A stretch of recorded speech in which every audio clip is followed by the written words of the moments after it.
Hello mga kababayan.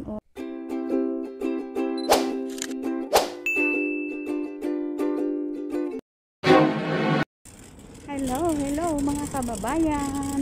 Kamusta kayo? Hindi ba kayo inuubo? Trangkaso.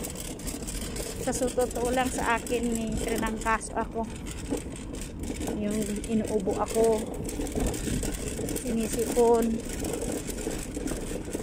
Sa dahilan ng napakainit sa Saudi, di ba? At pagpasok mo sa loob ng bahay ay malamig, may aircon. Kaya ito siguro ang resulta sa napakainit. Tapos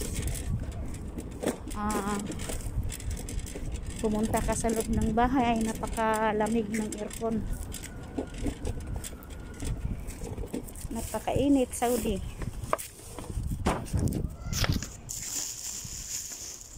Ngayon na ako magtapon ng basura.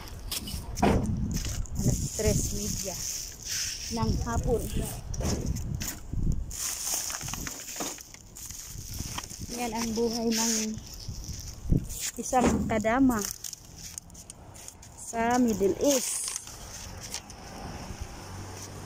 Tagatapon ng basura ang kadama.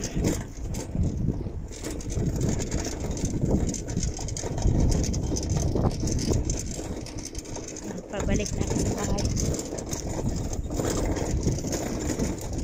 Walang katao-tao sa labas ng bahay. Meron pero mga lalaki lang doon. Napakainit. Ang ganda ng mga bulaklak ng kalatsutsi. Kalatsutsi lang ang malakas dito. Ganito ang mga bahay sa labas. Yan mga bahay namin. Diba uniform ang mga bahay? Kulay ng bahay ay uniform. Wow. So ako mga kababayan, nagmask ako kasi mas lalong lalabas yung sipon ko kapag nahahanginan. Mahirap para natrangkaso ka, sinisipon ka. Ayaw niya yung mainit. Salamat sa panonood nyo. Ingat kayong lahat. Bye-bye. Gawa tayo ng pastel.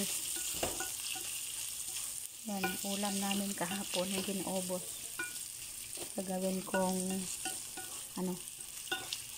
ganito para ihalo namin dito sa makarona.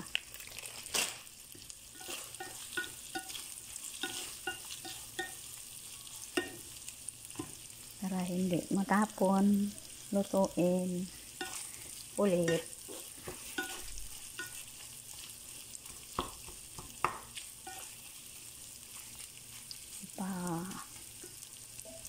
Pa-brown natin. Crunchy para masarap. Tapos lagain ko itong macaroni mamaya. Tapos dito ihalo. Ayun na yung tanghalian namin.